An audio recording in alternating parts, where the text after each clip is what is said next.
Boa tarde, bem-vindos à Tribuna de Honra. Jogou-se uma ronda da Taça de Portugal. Amanhã começa uma fase decisiva das competições europeias.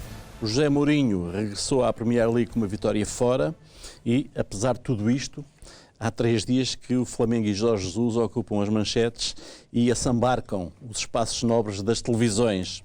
Vamos tentar perceber este fenómeno, mergulhando também nas raízes da relação complexa entre o Brasil e Portugal. Mas é claro que também não deixaremos de olhar com desconfiança para a exibição do Benfica em Vizela e sabendo que Leipzig está à porta, para a OPA do clube Assad, e ainda tentaremos identificar qual o momento em que Sérgio Conceição vai devolver pelo menos Marquezine e Uribe ao melhor 11 dos Dragões. Quanto ao Sporting, a questão é se Bruno Fernandes deve sair já em janeiro, especialmente se o Sporting não se qualificar para a fase eliminar da Liga Europa. Para falar de tudo isto e do que mais vier à conversa, comigo aqui no estúdio 1 da Bola TV estão os comentadores que o universo inteiro consagrou. O sapientíssimo redator principal do jornal A Bola, António Simões, o analítico e virtuoso benfiquista António Bagão Félix e o poderoso e intrépido sportinguista Sérgio Orantes Mendes. O intrépido hoje? O intrépido hoje está mesmo. E vamos ver aqui, Sérgio, vou começar por si. Ontem o Otávio Machado disse que o que está a acontecer ao Flamengo podia ter acontecido ao Sporting, se não fosse Bruno de Carvalho.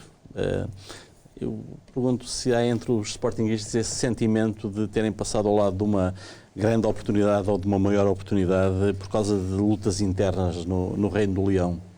Sim, e chama a atenção perante alguma tentativa de branqueamento do que aquilo que aconteceu há mais de um ano em Alcochete, porque parece que não aconteceu nada em Alcochete, a acreditar em alguns observadores que aí pululam pelos meios de comunicação social e alguns também analistas juristas, mas é bom que não se esqueça que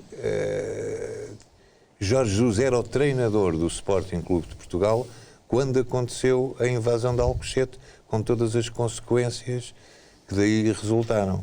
E é bom que as pessoas não tenham memória curta, porque não é só a invasão em si mesmo considerada, é todas essas consequências que eu referi, em termos sociais, em termos económicos ou financeiros, em termos desportivos, porque o Sporting, estou convencido, isto é, digamos que é a minha profunda convicção, se não houvesse aquilo, o Sporting muito provavelmente teria conseguido a Taça de Portugal e não teria perdido. Portanto, Jorge Jesus... Embora o Jesus teve 3 anos no Sporting, no primeiro ano as coisas correram do ponto de vista institucional razoavelmente bem. Muito bem, mas sim. A partir do segundo ano começou logo a entornar o caldo e depois o terceiro ano já foi aquela desgraça. Mas lá está, aí é que é preciso as pessoas realmente olharem um bocadinho para trás e analisarem aquilo que aconteceu, porque houve um determinado personagem que apareceu no mundo do Sporting, que numa fase inicial criou alguma expectativa, porque era diferente, mas depois começou a entrar em domínios nos quais nunca poderia ter entrado.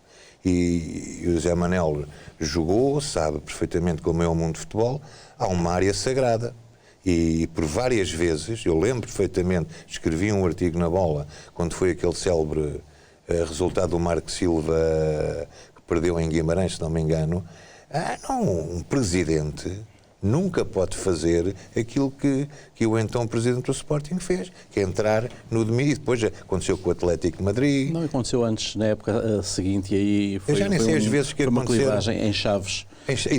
E já não estava o treinador. E o treinador foi exatamente. Depois alguns jornalistas tive a oportunidade de falar com eles sobre a gravidade dos acontecimentos, para mais, que é isto que as pessoas esquecem, quando o treinador estava castigado. Portanto, o treinador nem sequer estava no balneário.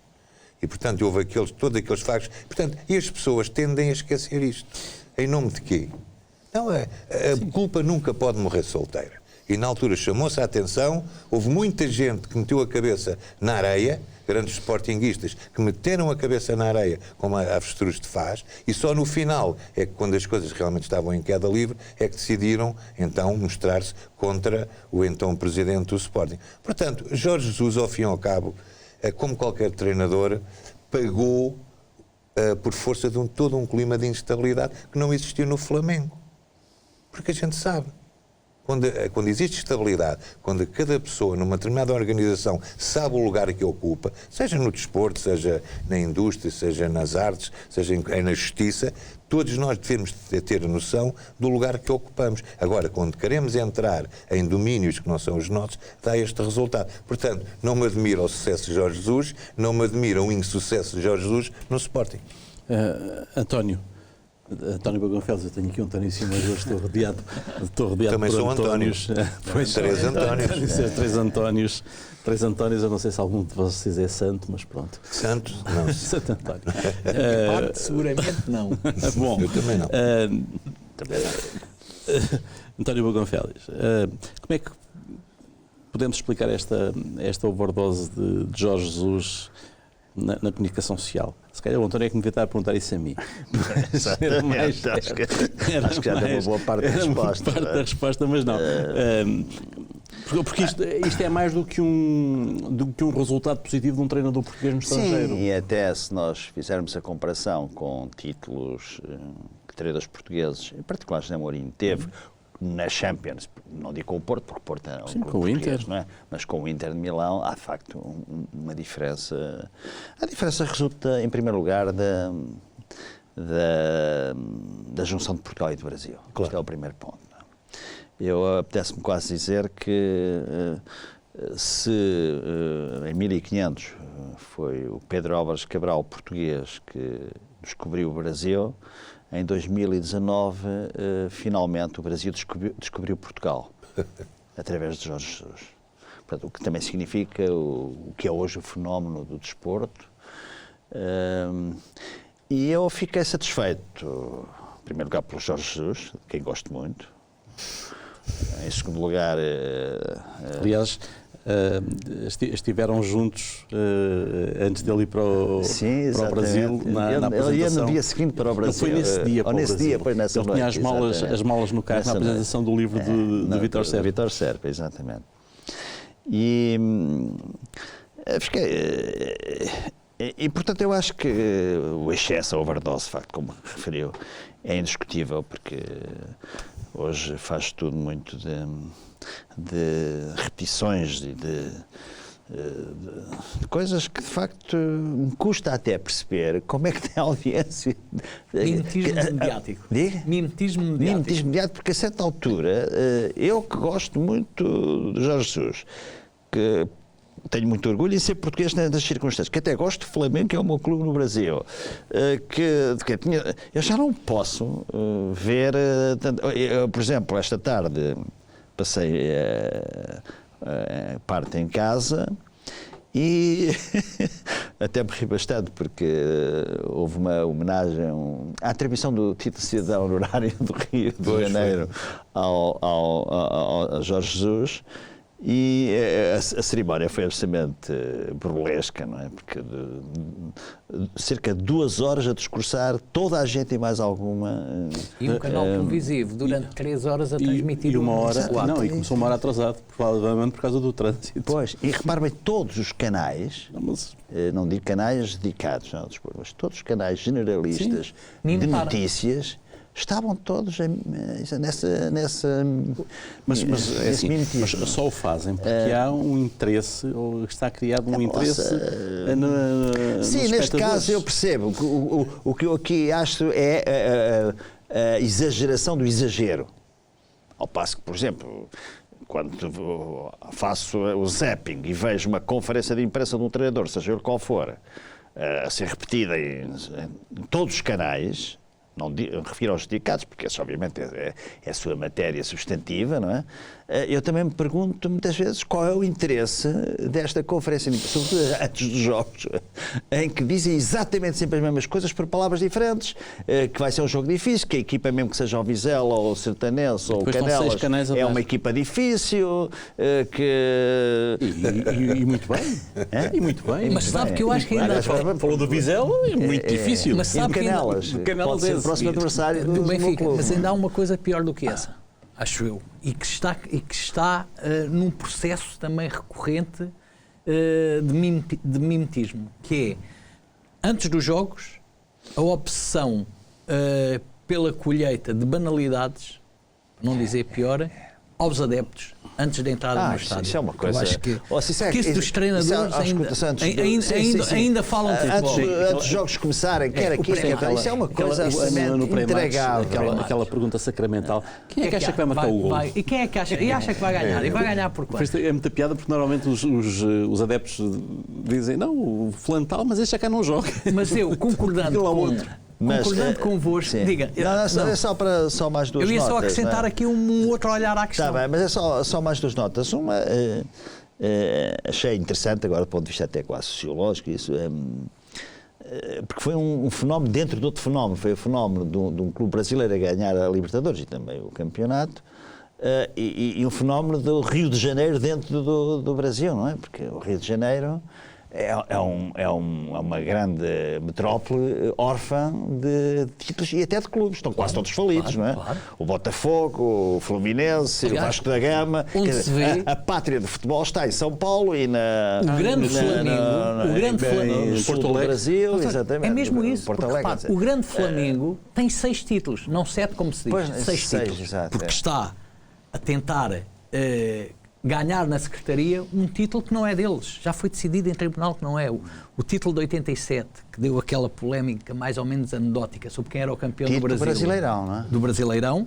O Tribunal já decidiu, o Supremo Tribunal no Brasil já decidiu que o título é do Recife. A CBF já admitiu que o título é do coisa e o Flamengo continua. Exatamente, é um bocado aí. Aí há mas eu já agora, se me permite. É só porque o que eu vou dizer, desculpa lá, se calhar vai-me dar. Satisfaz-me muito, para além de gostar de Jorge Jesus, de ser um treinador português, etc. É que nós temos uma grande consideração pelos brasileiros, pela cultura brasileira, pelo que se faz no desporto brasileiro. Pela história do futebol brasileiro. Os brasileiros nunca tiveram. É verdade. E deu-me um gozo especial. É verdade. Um treinador português em 4 meses revolucionar completamente o futebol. Mas não foi só na questão do futebol que os brasileiros... Desde sempre, até porque a nossa imigração para o Brasil, aliás, como tu escreves, a nossa imigração para o Brasil, exatamente. Naquele início foi uma imigração pouco qualificada, do ponto de vista cultural. Portanto, ele quer a imigração. José hoje escreve isso muito bem na sua 100 anos de anedotas, ou são 100 anos sempre de... José Manuel, o Miguel Sousa Tavares escreve um texto há muitos anos, porque também dentro da chamada inteligência, com aspas, brasileira, em alguns autores do movimento popular brasileiro da música, levou o Miguel Sousa Tavares a escrever um texto que é Desculpa lá ao Cabral. Porque até punham em causa, porque só um ignorante é que não reconhece o valor do papel dos bandeirantes, por exemplo, que é uma gesta heroica por todo o Brasil, mas até põe em causa o descobrimento do Brasil e essa gesta colonizadora. Agora é achamento. Agora é o achamento. E, portanto, o Miguel Sousa Tavares escreveu esse texto, Desculpa lá ao Cabral, de certa maneira, para responder, para desresponder ao, não sei se foi o Caetano Veloso, não é, porque as pessoas também se esquecem, mas a minha memória até é boa, porque de vez em quando há assim uns sopros de cultura muito avançada. Olha, é um pouco como alguns deputados hoje na Assembleia, que também põem em causa que a bandeira portuguesa é racista e é colonialista. Sim, não vale a pena dizer que portanto, esquecendo que a bandeira que da aula dos namorados, não é? A bandeira. A bandeira a que eles se referiam era a bandeira da monarquia. Ponto de vista estético era bem mais bonito. Era, para mim. Não, mas fica bem de vez em quando ter uma opinião fraturante. Fica bem. É giro, é verdade. É fresco. Sim. É bem mas eu, em relação ao Jorge Jesus, subscrevendo de quase tudo aquilo que vocês já foram aqui dizendo, eu queria só fazer 2 notas. Uma nota, vindo um bocadinho atrás, fazendo um olhar que também talvez justifique o fenómeno. Eu já falei várias vezes, porque eu acho que é genial o modo como o Jorge Valdano abordou a questão, numa crónica do Jorge Valdano, em que o Jorge Valdano conta uma história que tem um ponto central. É ele a perguntar a um técnico muito experimentado e muito ganhador o que é que os dirigentes querem quando contratam um treinador. E esse treinador experimentado e ganhador, respondeu-lhe: querem que lhes mintam e querem que mintam antes de qualquer coisa. O Jorge Jesus, desse ponto de vista, é um treinador genial, porque indo um bocado atrás para se perceber mais o contexto disso e o que eu vou dizer a seguir do Jorge Jesus. O que é que ele queria dizer, o que é que o Jorge Valdano queria dizer com esta crónica? Queria dizer que os treinadores, quando são contratados por um dirigente, o que os dirigentes querem que o treinador faça é criar um cenário que seja um cenário que afaste horizontes sombrios e deixe de falar de destinos perigosos. Nisso o Jorge Jesus é genial. E foi exatamente assim que o Jorge Jesus começou a conquistar o Brasil. Foi chegar ao Brasil, chegar ao Flamengo, naquele seu espírito muito a Jorge Jesus, dizendo que estava ali não só para ser campeão do Brasil, e estando naquela altura a 7 pontos do primeiro classificado no campeonato. Estava ali para ganhar a Libertadores. Portanto, com isso, a sua mentira, ou aquela consoladora mentira. Utopia, não é? Talvez possa ser. Pois sim, mas no sentido da frase do Valdano, sim, claro, a sua mentira ou a sua consoladora mentira tornou-se verdade. E tornou-se verdade muito por causa deste espírito. Agora, o que eu queria dizer era uma outra coisa para além daquilo que nós dissemos. É indiscutível que o Jorge Jesus começou a ganhar tudo o que já ganhou por ter este espírito. É indiscutível que o Jorge Jesus conseguiu fazer aquilo que se esperava, sobretudo a quem eu conhecia, que o Jorge Jesus fizesse, que era pôr a sua equipa a jogar um futebol bonito e, mais do que jogar um futebol bonito, a ganhar com o futebol bonito. É indiscutível que o Jorge Jesus pôs aquilo que também já se esperava a quem eu conhecia que ele fizesse, que era pôr os adeptos em euforia. Mas há uma coisa que eu não posso deixar de dizer. Eu acho que, para além dessa overdose mediática, que eu acho que é uma expressão espetacular do Zé, há também uma overdose na consagração, ou na análise da consagração, que me parece demasiadamente exagerada. Porque, se nós virmos o que é que vale ganhar uma Libertadores? Ganhar uma Libertadores, sobretudo hoje, vale muito pouco. E vale muito pouco do ponto de vista daquilo que é a criação da lenda ou a criação de um marco na história. E estando a fazer neste momento, eu já ouvi. Não para os Jesus. Sim, eu já ouvi, estou a falar agora do Jesus. Eu ouvi ao longo destes últimos dias, no meio de toda essa overdose mediática, perguntas do tipo: o Jorge Jesus com isto já ultrapassou o Zé Mourinho? Eu ouvi. E pessoas de responsabilidade no futebol. O Jorge Jesus com isto é o treinador português mais fantástico da última década. E com isto estamos-nos a esquecer só que na última década houve um treinador português que ganhou um campeonato da Europa e ganhou uma Liga das Nações. Chama-se Fernando Santos. Para já não falar de outros. E por mera curiosidade, só para terminar, fui efetivamente ver a lista dos treinadores que ganharam Libertadores. E tem piada. Efetivamente tem piada. Este é o segundo europeu, não é? Sim. Para além do facto do Marcelo Galhardo já ter feito 4 finais e ter ganho 2, não deixou de continuar no River Plate. Depois, quem é que nós temos treinadores a ganharem nos últimos tempos? E nos últimos tempos, já no século XXI. Temos o Cuca, temos o Tite, pronto, vá que não vá. Temos o Alexandre Sabella, temos o Edgar Bauza, que até ganhou 2, e depois, indo lá mais para trás, temos o Abel Braga, temos o Paulo Autuori, temos o Montoya, temos o Pumpido, o Paulo Autuori, duas vitórias.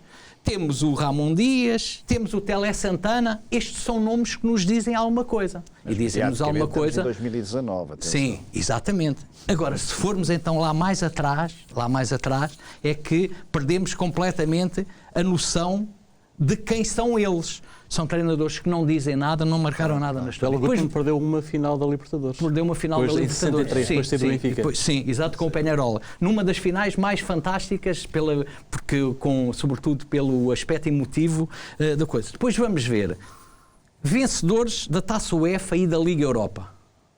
E nos vencedores da Taça UEFA e da Liga Europa temos Bill Shankly, temos Bob Paisley, temos Giovanni Trapattoni, temos Hugo Latec, temos Sven-Goran Eriksson, temos Bobby Robson, temos Dinosoff, temos Luís Van Gaal, temos Nevio Scala, temos Franz Beckenbauer, temos Zé Mourinho 2 vezes, temos Rafa Benítez, temos Juan de Ramos, temos Dick Advocaat, temos o Mircea Lucescu, temos o André Vilas-Boas, temos o Diego Simeone, temos o...